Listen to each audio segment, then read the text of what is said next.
This video is sponsored by Game Toppers. Turn your own kitchen or dining room table into a premium portable game solution at a fraction of the cost. Hey everybody, welcome to Drive Thru Review 783. Today we're going to talk about Marvel Zombies X-Men Resistance. Now, a couple of months ago I reviewed Marvel Zombies, the base game, and in that game you're playing as zombie superheroes fighting against shield agents and non-zombie superheroes. In this game, the tables are turned. You're actually non-zombie superheroes fighting against a bunch of zombies who are all the same person, which is multi-man, which is kind of fun. And you're also fighting against some zombie heroes. Now, in the original game, there was a sort of a 10 scenario kind of campaign. You don't really have to play them in order or anything, but there's a 10 scenario campaign where you're playing as the zombies, and then there was like a 5 scenario like mini campaign where you flipped it and you played as the heroes, but you needed to have this box to be able to play those extra 5 scenarios. And this box has the reverse. It has a 10 scenario campaign where you're playing as the heroes, and then a 5 scenario campaign where you're playing as the zombie heroes, but you need the other box for. So they're both standalone, so you could just get this box and play this, and you play mostly as the heroes, and you could just get the other box and play mostly as the zombie heroes. But if you have them both, they're cross-compatible with each other and they expand each other. And there's some other expansions and stuff that I'll talk about in the review. So this game plays a lot like the Marvel Zombies game, but with some definite differences as you're playing the heroes. So what I'm going to do is I'll go down to the table. I'm not going to really give you like an overview of the whole zombie side thing because that's been done to death, but I'm going to talk about kind of the intricacies and details of like what set this one apart from the other game and the other zombie side games. And then I'll kind of come back and give you my thoughts on this one in particular, and then kind of on the whole Marvel Zombies thing in general. So let's go down to the table and we'll take a look. Okay, I've got some stuff set up here based on the last scenario that I played of this. And you can see here, given the name X-Men Resistance, almost all of these scenarios, I think all of them, are centered around the School for Gifted Youngsters, which, if you know X-Men, is kind of the X-Men home base. And the zombies have now made their way to, Xavier's home and are ransacking it, and the X-Men are trying to do their best to fight back. And some of the X-Men have already been turned into zombies, so we'll take a look at some miniatures here for fun. Here is Dark Phoenix, Jean Grey, who has been turned into a zombie, which is a horrible thought, a Dark Phoenix zombie. And then here is a non-zombie Magneto there, and then he's got his partner in crime here, Storm, and both of them often will lead the X-Men when Xavier's not around. There is no Xavier in this. And then we have here a zombie Iceman, which has that kind of see-through plastic stuff there, which is pretty cool. So that's a little bit, and then of course we have to show you this one here. This is Juggernaut, and Zombie Juggernaut, obviously. He's quite a fun zombie hero to encounter. He's also kind of like the main boss of the final scenario, which that's not really a spoiler, but yeah. And then you've got here some different zombies. We'll take a look here, and you'll notice that these are like your standard walkers. These are all the same person. This is Multi-Man, which is an X-Men or a mutant. I can't remember if he's an X-Men or X-Force or whatever, but yeah, so that's kind of cool. So one of the cards that spawns these will actually, wherever there's walkers, it'll just pop up new walkers because he's just multiplying everywhere, which is cool. And then you have your runners here. Here's an example of one of them. And these are just kind of like nondescript heroes that have turned into zombies. Nobody in particular. And then you have these guys here, which are your big bruiser guys. The 2 toughness guys. Now these guys, I think they're out of like the Reavers. Is this guy a Reaver? Somebody tell me. It's been a while since I read my X-Men. But these are the guys, that captured Wolverine in Australia and stuff a long time ago.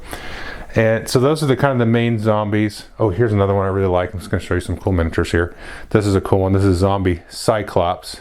And so, of course, it's holding his own head, which shoots a beam out and does a bunch of damage to everybody. And so there's some miniatures there. There's a whole bunch more. Here you can see the Danger Room, the X-Men Danger Room on the left there. And I might just start saying stuff that not everybody's going to understand unless you're an X-Men, not like I am. But this is kind of the internals of some of the training center of the School for Gifted Youngsters. And there's some outdoor grounds and stuff like that that you can fight through. There is some interesting terrain ideas here. So if we take a look over here, you can see this was kind of the final battle. But if I clear some miniatures off here, you'll notice this little piece here. This is an elevator here that you can call. So some of the levels, you'll be calling down an elevator. And so you'll have kind of two separate parts. So this is kind of like the main living quarters, of the mansion.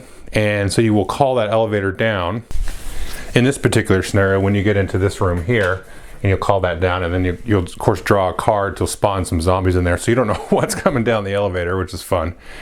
So there's got that, and there's also some stairs on a couple of levels, so you have kind of two floors there. So it's kind of an interesting thing. So when you're on like this floor out here, all of the zombies are moving and activating and spawning and everything, and the bystanders are moving around. But everybody else on these other levels here, like so, nothing will be happening. And then once you move up to this level, this other level down here that you were on kind of deactivates. So that's kind of some interesting stuff. The other thing that are cool here, so you've got your same kind of door tokens right here. So they open and close the doors, and you can see this is like a window token here. So you can also open and close windows, but if the zombies are in such a way that it's quicker for them to get to you through a window, then they will smash that window, and then there's some rules for how they're going to come through that window to get to you. That is if they don't have like line of sight to you from another way. They can kind of see you through the window, and so they'll actually smash through a window, which definitely wasn't in the other Marvel Zombie game, but I think it was in the Night of the Living Dead, that mechanic. I vaguely remember that being in there, but I don't remember any other game that would have been in terms of a Zombicide game. So that's just a little bit about some of the interesting terrain pieces, that are a little bit different in this version. Now, in terms of the main characters that you're controlling, it's kind of like Marvel Zombies, but slightly different.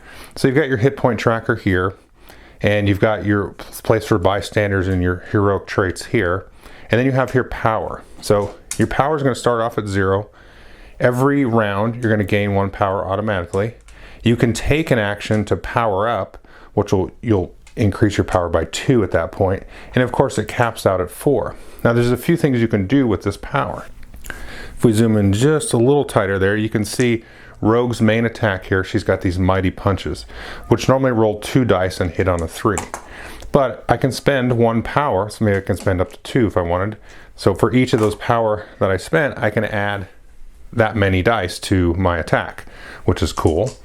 But then you can also spend power to do other things, like activate some of your other abilities that you'll unlock, or maybe some of the traits that you gather, you can discard and spend power to activate those.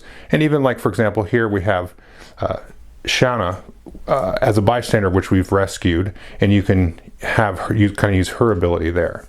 Now, one thing interesting note about the bystanders, whereas in the Marvel Zombie one, you're eating these people and absorbing their powers. In this case, you're rescuing these bystanders. And all the bystanders are going to be targeted. It's just the ones that have this icon, which is a little different than the Marvel Zombies one. They're going to roll a defense die if they would ever take a wound. And it's the same idea in like all Zombicide games. If there's any zombies or whatever in your zone, each of them is going to do 1 damage. So these are pretty susceptible to being killed. But the ones that have the little fist here, they get a chance to roll a defense die, and if they have a 5 or 6, they'll block it. The other thing to note is, if any bystander is killed anywhere on the board, then all the heroes will lose 1 power, and then they will have to also discard one of their 2 traits if they have any. And the other thing that you can do is, if you were to take a wound as the hero, to prevent that wound, you could discard the bystander, the kind of like, they'll kind of get in the way and absorb that hit. But if you do that, then again, everybody will lose 1 power and have to discard a trait there. And some of the scenarios, of course, you don't want to do that because you'll lose the scenario, because it's all about rescuing the bystander. Several of the scenarios are about rescuing the bystanders. Oh, I should show you the Sentinel hand here. This is actually double-sided. This is similar to the Avenger symbol in the original Marvel Zombies game. So this sometimes will be out on the field, and it has kind of the blast, from the ray from their hand, and then it also, once you use that, it will flip it over. So You can see here, so the first time you use it, you just, move into the zone, interact with it, and then you'll do this ability here, and then flip the token over and the card over, and then it kind of has a little bit lesser of an ability, basically throwing the hand. And then once you finally throw the hand, it'll be gone out of the map there, which is kind of fun. And then we can take a look here at a couple of, I'll just grab some random ones here. Here, I'll show you all of these. I really like the zombie powers that we can see here. So let's take a look at these. These are the ones that just come in this box. And before I talk about these, it is worth noting that there are hero cards for all the heroes that you play in this game. And so, of course, this is when you're going to play zombie mode. You then will have these heroes in play and be able to fight against those. And vice versa, with the other game, like I mentioned in the intro. And then here there are additional copies of, these are the bystander cards for the zombie mode. So these abilities are a little bit different, and these are for when you're eating them instead of rescuing them. Okay, so here we've got Sabretooth. Says, if his zone is attacked by a superhero in his zone, but Sabretooth is not eliminated, the attacker suffers 1 wound. And you can see he's got 4 toughness. So you really want to be sure you're going to hit him, or else he's just going to hit you back, which is no good. And then Cyclops here is fun. Can attack from range 2. His attacks deal 1 wound to all superheroes in the target zone. So, you can't just necessarily run from him and kind of kite him around, because he will start zapping you with this detached head. Psylocke's a fun one. So superheroes within range 2 do not gain power at the start of the player phase, because remember, you always gain 1 power to start the turn. But if she's close to you, that will not be happening. Juggernaut is awesome, probably my favorite one. And you can see his toughness scales quite high, because that's 7 hits you got to do at once, remember, because in Zombicide you got to do all or nothing. So as you level up your characters, and this, you get to the higher colors there, not only are you drawing these cards and the spawn cards, and things are getting crazier and crazier, but Juggernaut is basically leveling up with you in a way. And so he can be quite difficult to take out. But just as an example, Rogue is good to have in there, because she has an ability that will actually reduce toughness of kind of whoever she's fighting. And there's some other abilities that you can get. So if you can kind of stack those up with Rogue, this can make him somewhat manageable to defeat. Otherwise, you're trying to add a ton of dice to your pool to try to get lucky and bring him down. Let's see, and then Iceman here, superheroes attacks suffer -1 to dice results while within range 1 of him. And then here's the evilest of evil. So all superheroes within range 2 suffer 1 wound when she activates. So if you're going to get close to her, you got to really get in and try to take Dark Phoenix out, or else she's just going to start radiating damage. And I'm not going to go over any of the player heroes right now. We'll talk about it in the review. So let's go back up to the talking head. Okay, so that's a little bit about Marvel Zombies X-Men Resistance. We'll just jump into my 3 pillars real quick. Playtime is going to kind of vary based on the scenario. You can have a very quick, 20-30 minute scenario, all the way up to a couple of hours.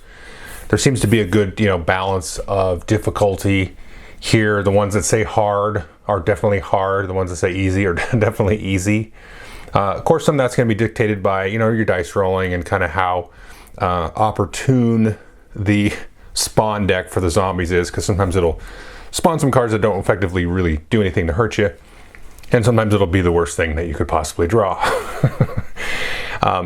Yeah, so that's playtime. Player count, I've only been soloing this, and so most of the scenarios, well, all the scenarios, you play 4 heroes, unless you want to ramp it up to the 5 and 6 player or 5 and 6 hero count, and then it kind of scales the difficulty there. I've not ever played Zombicide with more than 4 people. I think it'd be a little too much, but I don't know. If you got a bunch of people around that really love Zombicide, then it'd be a lot of fun. So it all seems to work out fine with that, and it's a great solo game. It's very easy to manage all these games, because there's not like a ton going on, but there's like just enough that it's like, there is some thinking and decision making and kind of juggling, the order of the heroes and all that kind of stuff. So it is great solo for sure. So comparing this to other games, I've just compared it to the other zombie games. Now, if you watch my review of Marvel Zombies, which I'll link below, that is my favorite Zombicide game by far, actually. Others that I've liked, you know, I kind of liked the Night of the Living Dead one. That was okay. And the other ones that I really liked, other than those two, are the Green Horde and the Black Plague, and the fantasy ones. I really like those. Those were a lot of fun. But this one still, I think I think I still like this pure zombie mode better than this one, but I mean, not by a lot. To me, there's a more interesting thing with the whole hunger dynamic that's just really cool. Now, this one is different. Like, the power and hunger is not like a direct translation in terms of the vibe, which I think that makes sense. What it feels like, though, is it's like what it feels like, though, is that everybody's really powerful. I tried all of the heroes I tried all the heroes. That's right. The last couple of games I played Colossus and Mystique, who I hadn't played with too much. And Mystique, I was like, maybe she's the weakest, but she did some really cool stuff in this last game, and so I think all the heroes feel very powerful, which is cool, especially when you kind of like power up, or you get other cards that let you power up for free or get bonuses to that, and you want to really get at the traits and stuff. So when you do like these huge moves that can just wipe out like whole zones of zombies and stuff, they feel very super heroic right away out the gate, even with their kind of basic moves and all that stuff. You just have to kind of take the time to kind of rebuild and just land those big punches, which is cool because it makes you feel like a superhero kind of thing should. And I feel like I've not sit down and done any math, but it feels like the game pumps out a little bit more for you in terms of like the number of different walkers and the bruiser guys and the runners earlier too, because at the beginning I was like, this thing is already dumping out like 8 of these already, and we're just getting started, you know. And the zombie superheroes that come out are pretty cool to deal with. So it feels like it's kind of scales up a little bit that way, but you're able to kind of deal with it. So it feels good that way. And I like that, you know, I'll be able to kind of combine these two games. That's pretty cool. So you have like, you know, basically a 10 scenario campaign here, a 10 scenario campaign in the other one, and then 2 5s. So you got like 4 campaigns, 2 10 and 2 5s. And that's cool. I mean, it gives you like a lot to play with and a lot of bang for your buck. Yeah, and like I said, I mean, I really liked all the heroes, and that to me was kind of the main part of this. And I want to try some of the other heroes that, you know, you fight against in the other box and try them out here and see how those work. I haven't done any mixing yet, just kind of taking a look at this by itself. So yeah, I recommend it. To me, I mean, if you had to say get one or the other, I'd probably say the Marvel Zombies, just because, you know, I like the hunger dynamic there. And when you become, you know, I can't remember what the term is, but it's like starving or something, you know, then it kind of like, you can only like eat things. You can't really fight them and stuff. And that's just kind of a cool, extra funky dynamic here. But like I said, this one kind of counterbalances that with kind of feeling overpowered, but, you know, not overpowered for the game. Yes. So the only thing I would say is, like, I'm pretty satisfied with this. Everything that I've reviewed is retail. I didn't get the Kickstarter or anything. So I think if you're kind of coming at this after the fact, you know, a lot of people get this FOMO where they're like, you know, I want to get it, but I want to get everything. I mean, for me, I don't really feel like any of the other stuff is that interesting. And like, it all looks neat, you know, because from what I understand, I was been looking over it last night. You've got these two kind of base boxes, and then you have some other like cheap $30-$40 intro box, which could be good if money is an issue. I think it's you're playing the hero mode that you see here, and there's no plastic miniatures out, or there's very few plastic miniatures, and there's a lot of standees, so you can get that same gameplay experience. But I think if you get either of the big boxes, there's no reason to get that, because I think there's some repetition between them. But the other boxes look cool. Like there's the Fantastic Four one, so you know, you can get it just to add new heroes and stuff into the mix, which I think could be fun to play these two base games with. And then there's like one like Fantastic Four level thing where it like goes up and it has like multi-floor thing. And that's been pretty cool in this game, so that could be fun to play. Then you have like the Thanos one and then the Red Skull one. And I think there's some scenarios in there, but those mostly just to add like a villain into the play that's like has nothing to do with the zombies, or if you're playing against the zombies, it's got nothing to do with the heroes. Like you've still got to fight against them no matter what mode you're playing. So that seems all right. And then there's the Sinister Six one that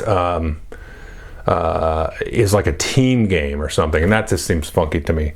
So I mean, unless you want to get those others for like the extra heroes and stuff to add, I mean, I don't know. There's a ton in here. You're gonna have like, let's see, there's 6 heroes in here, and then there's 6 zombies in the other one, and plus you have an extra 6, I think, of the other side. So you've got like enough to get in there, and it feels like this is a nice sort of balanced set of things to get, just to get the 2 boxes. And you've got, like I said, like 30 scenarios to play through. And it's really fun. Every year it seems like there's always a game that comes out that is like the easy, quick setup and play, an hour or 2 solo game, but it's a co-op game, but you can solo it very easy. And I reviewed Stranger Things earlier this year. That's really cool. In years past, it's always been like the Clone Wars pandemic game, or the Warcraft pandemic game, or some other games like that. The Horrified, that style of game, and this sort of fits in that same genre. But I think that they're more expensive for sure, but you get a lot more game in there too, just a lot more plays possible. So this is nice in that kind of slot of, for me. I mean, I played the other one with people, and we had a good time with it. I haven't played this one with people yet, the other Marvel Zombies. It's fun to play with people, but I really like these just kind of set up and just, it's not too much on the brain, but it is not too light either. So, and it's got that nice puzzle quality of like a Pandemic or a Forbidden Island, Forbidden Desert, those kind of style games.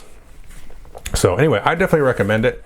And everything's good quality and everything, and it's really fun. It feels really balanced, and you can kind of play whatever difficulty mission you want, and I don't know, it's really cool. Thanks.